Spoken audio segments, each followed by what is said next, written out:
Willkommen, bienvenue, welcome once again to another live stream. This one is called IPSA Kind of Magic, set up by myself and Hamish McLay to reference and refer and promote all things at IPSA. What is IPSA, you ask? Well, I'll answer you. IPSA stands for the Independent Personal Search Agents, and it's an association which is up and down the country, includes many wonderful people, including Bharti and Sharon here, who are just two prime examples of that. And each week we talk about a different aspect. Now, this week is no different. This week it's called LA Searches, Similarities and Differences. So I'm going to play stupid and throw Hamish straight under the bus and say, Hamish, what's an LA search? Well, it's quite interesting. Is that when you look at people who are working within the legal fraternity, particularly, they have these incredible sort of stand for all sorts of different things. There are hundreds of them. Fortunately, I don't need to understand them. The language we use quite regularly here is LA, because we know what it means. As Sharon quite rightly pointed out, yes, it's Los Angeles. But I would like to be over in Los Angeles doing a bit of searching. We're speaking about local authority searches.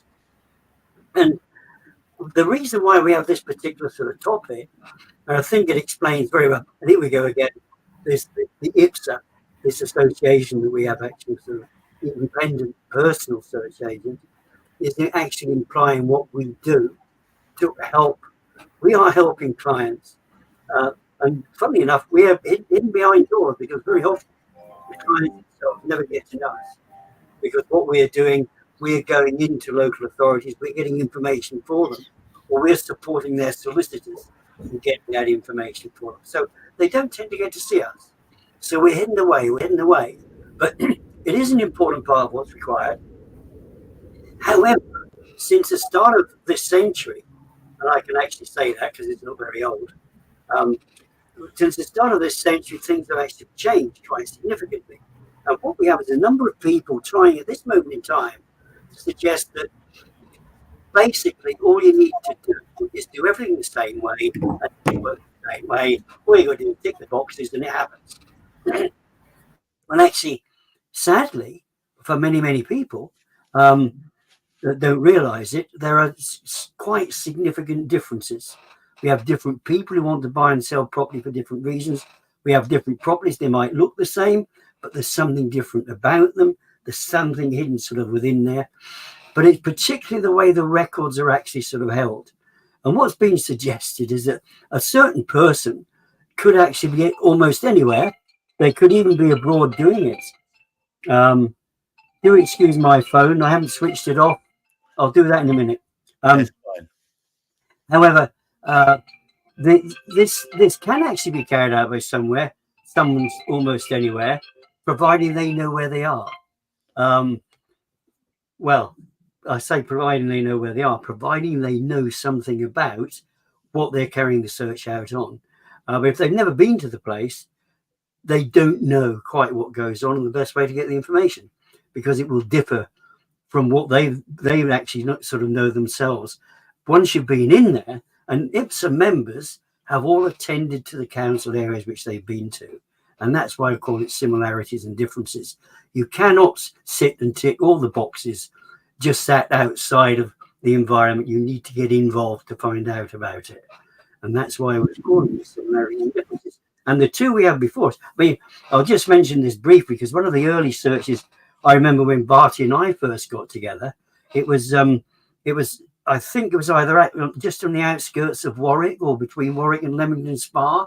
It was an old Ford to show you going back, it was either a Ford manufacturing site or some kind of site which Ford had actually sort of owned and they were doing. And of course, that was nowhere near London, what Bharti covered. We covered Warwick. So we were able to actually go to Warwickshire and get the information that we needed to actually support what Bharti was doing from her office. Thank you so much for taking the time out today, Bharti and Sharon. So today's topic is LA searches, similarities and differences. You've heard what Hamish has got to say. How do you respond? Well, basically, I took the topic as the difference between like council searches and regulated searches that we do. I mean, some companies prefer to do the official, go straight to the council, because they think we don't have the knowledge or the expertise, when in fact, like Bharti's been working with the local authorities for 20 years, I've been 15 years, and if we don't have an expert in our area, we go to other IPSA experts. So I took it sort of, that was the differences. Yes. Ours would be the similarities is the same information, but I was thinking of the filtering of it, the correct information, and the turnaround times of us getting it quicker than maybe other search providers. I also wanted to say about our after sales. So say if a conveyancer gets the information back and he's got a query on building control, he's got a query on the sill, he's like, oh my God, I need to sort this out. I need to go to that department at the council. I need to go to that. And one phone call to us and we'll sort all of that out because we've got the relationship. So that's what I sort of took it out as. And our layouts, I think, although IPSA members have different ways of their layouts of searches, from Whitefield Legal, we highlight all the relevant points on the second page or the front page so they don't have to scroll through. So that was our undertaking really of what we offer. Bharti, when you set up Whitefield, I mean, did you think it was going to be that you would develop so many relationships that would make searches that much quicker? I think, when it was quite new for local authority, because I worked there. I worked in land charges. And when I left and started my own thing, first of all, we had the turnaround period, right? So the knowledge was there, but turnaround in local authority at that time was about 6 weeks, right? Which we were turning around in about 7 days, right? So initially when I started, it was really easy to get into this list. I explained to them what we do, as long as they knew what they did, and they were happy to take our services. The layout of the report I kept pretty much similar to the council one. So lawyers are really set on how they see the report. They just want to go through the report, say tick box, everything is all okay, and off they go, because they don't have time to read until they hit a crisis and there's a misinformation, then or there's entries which are not correct. Then they come back to us and we sort it out with them, right? Which with the council, they would say, no, this is what it is. And the council, I would say 99.9% they're right, but there is always that percent that they can be wrong. But they take it for council report as all being it, it's got to be correct. So we started off really well with the regulated searches, and as we went down the road, it was getting good till we came to home information pack. Then loads of companies mushroomed out from nowhere, thinking, wow, let's get on this bandwagon. And that's where the sticky points started to come. Law Society started saying, no, get full searches, not regulated searches. And then the clients had issues because they couldn't get their completion done in times. They were waiting for weeks and weeks. Right. And now it's much better. Now we get audited, we are compliant, it's easier. But still, some of the clients do have full searches, thinking it's because they're council searches, they'll be 100% sure. But, the council can get it wrong too. So it has changed fundamentally during the time since you started up. It was really, as you say, that I don't know if it's a low point, but certainly a point where everything changed was those home information packs. But when did things improve so that the perception of the kind of services that you provided was seen as better than perhaps what the council provides. When did that happen? That was relatively recently, isn't it? I think I think when the message gets out of exactly what we're doing and the knowledge and expertise that we have, and Hamish has been campaigning, and IPSA as a whole organisation has brought it to light, and that the figures that, you know, the majority of lenders accept them, and it's just us getting our message out there. With the recent transition of records land charges to land registry, we've learnt that, you know, we've seen some errors, we know how to spot them. And that's also, you know, a good point of giving the relevant information, which Hamish has been involved in, and Heather. So I think it's just since our raising awareness, isn't it, of getting our name out there. Right.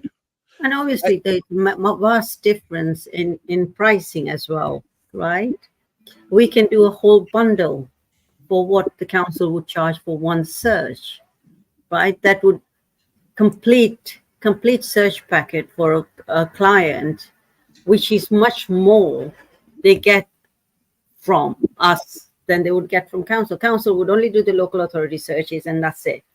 And then the client has to go and get all the different other searches that goes with the conveyancing pack from somebody else. You know, that's a brilliant point. Yeah, that you know, so that the bundle works really well for them.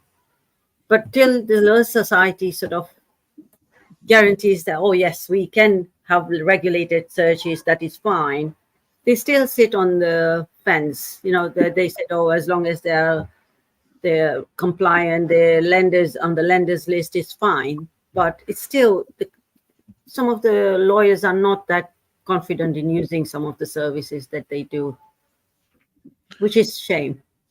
Hamish, there seems to be, although an increasing amount of confidence in IPSA searches, is it seen as potentially not as, I don't know, propitious as a full search? Am I missing the point here? Well, very, very, very interesting thing, and it's what I quite liked about what Sharon said, which is why it's great to have other people's voices on there rather than just mine, because she was looking at the subject content rather differently. I think this week we've got yet another incident where we can carry this over through several weeks to look at variances and differences, and when we actually sort of look at what actually is the same about council, because it does vary so much. But it's the inconsistencies which in fact are the challenge. However, very early on, and I can't remember, it was round about the time, funnily enough, when I think Home Information Packs was still operational at the time, and it was Birmingham decided they would demonstrate themselves how effective they were as a council at returning searches. So they got one of the Birmingham Evening Post or whatever it happened to be to carry out this massive great survey to see what was better. And those cases, in those particular days, I don't think actually, Bharti, we even got as far as calling it regulated. They were just called personal searches. Yes. Yeah, they are regulated now because we are all members, or we're regulated by the Property Code Compliance Board, the PCCB, which adds a difference, and also IPSA membership adds an additional thing there. So it's really well looked after. So they carried out this particular sort of survey, and then actually came back.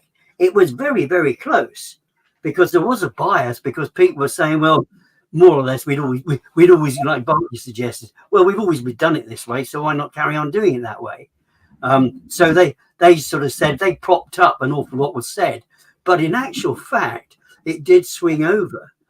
And it wasn't a massive great difference. It was something like 55 to 45%, something of that particular region, which suggested the personal searches were actually more informative and they were better put together rather than what was called the official search at the time. And of course, we've got the big challenge now, because where we've mentioned this before, and this is where some of the differences sort of come in. We've got something now. I have to say, my apologies, Bharti. I didn't realise you'd actually been working in the land charges office as well. We hadn't taken the mickey about that one. It's more gamekeeper turned poachers, isn't it? great to see. So apologies, Bharti. I didn't recognise that aspect. So That's okay.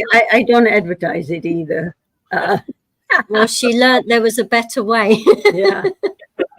yeah, as I mean, exactly the same as Jackie has said, who we'll see in a week or so's time back on again. But I think what it is, the references we have now make it much more sort of effective.